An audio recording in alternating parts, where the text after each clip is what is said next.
काँग्रेस नेते राहुल गांधी यांनी आज राजुरा मतदारसंघातील 6,850 मतं वाढवली असल्याचा आरोप केला आहे। त्याच मतदारसंघातले माजी आमदार सुभाष धोटे आपल्यासोबत आहे। आपण कशा प्रकारे राहुल गांधीला ब्रीफ केलं आणि काय नेमकी माहिती दिली आणि त्यांनी आज खुलासा केला याचं काय सांगा?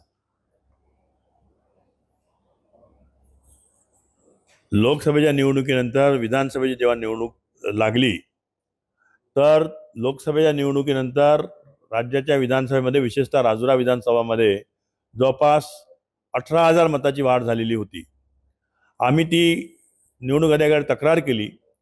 त्या तक्रारीनंतर 16 ऑक्टोबरला तक्रार केली आणि 18-19च्या दरम्यान त्यांनी जवळपास 6,850 मतं डिलीट केली। पण त्या निवडणुकीच्या धांदलीमध्ये नंतर आम्ही काही त्याच्याकडे लक्ष घातलं नाही। पण जेव्हा निवडणूक संपली आणि आमचे नेते माननीय राहुल गांधी यांनी कर्नाटकमधील मधेपुरा विधानसभा क्षेत्राच्या संबंधामध्ये जनतेला आणि निवडणूक आयोग हे कशी फसवणूक करताय याबद्दलची माहिती जेव्हा सांगितली तेव्हा आम्ही सुद्धा आपल्या विधानसभा मतदारसंघाची सखोल चौकशी केली। मग त्यापूर्वी आम्ही कलेक्टरला, एसपीला, निवडणूक अधिकाऱ्याला, ठाणेदाराला ज्याच्यावर FIR नोंदवलं होतं त्या FIRच्या बद्दल काय चौकशी केली बा, हा जो IP ॲड्रेस आहे हा मागितला का? तर SDOनी आणि कलेक्टरने सांगितलं की आम्ही निवडणूक आयोगाकडे ॲड्रेस मागितला पण त्यांनी काही अजून दिला नाही।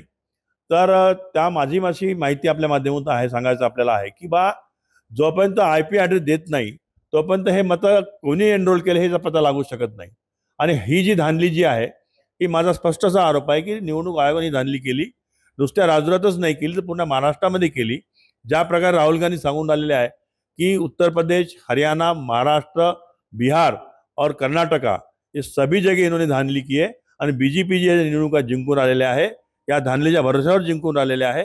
आणि राजुराची जी निवडणूक झाली ती सुद्धा राजुराच्या BJPच्या उमेदवारांनी मतचोरीच्याच नावाखाली जिंकली असा माझा त्यावर ठाम आरोप आहे।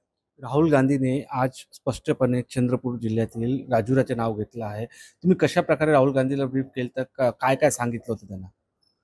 मी माझे पार्टीचे अध्यक्ष माननीय हर्षवर्धन सपकाळजी आणि आमचे प्रदेश प्रवक्ते अतुल लोंढेजी यांच्या मार्फतीने मी राहुल गांधीच्या ऑफिसपर्यंत गेलो।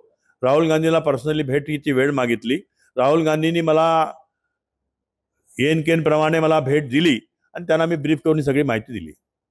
आता पुढची भूमिका काय असणार आहे आपली? पुढची भूमिका आता असं आहे की आमचं जेव्हाच झालं परंतु निवडणूक आयोगाला ईश्वराने सुद्धा दिली पाहिजे की ही पूर्ण मतदार यादी किंवा मतदाराची जी नोंदणी जेव्हा करतात तो मतदार तिथं राहतो की नाही आणि BLOच्या मार्फतीने नोंदणी झाली पाहिजे।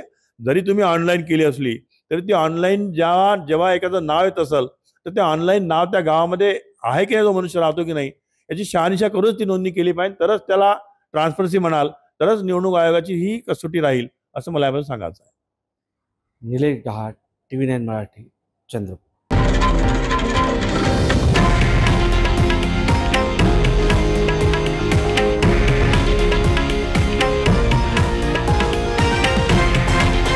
हे आहे देशातील नंबर 1 न्यूज नेटवर्क आणि आपण पाहत आहात TV9 मराठी, एकमेव।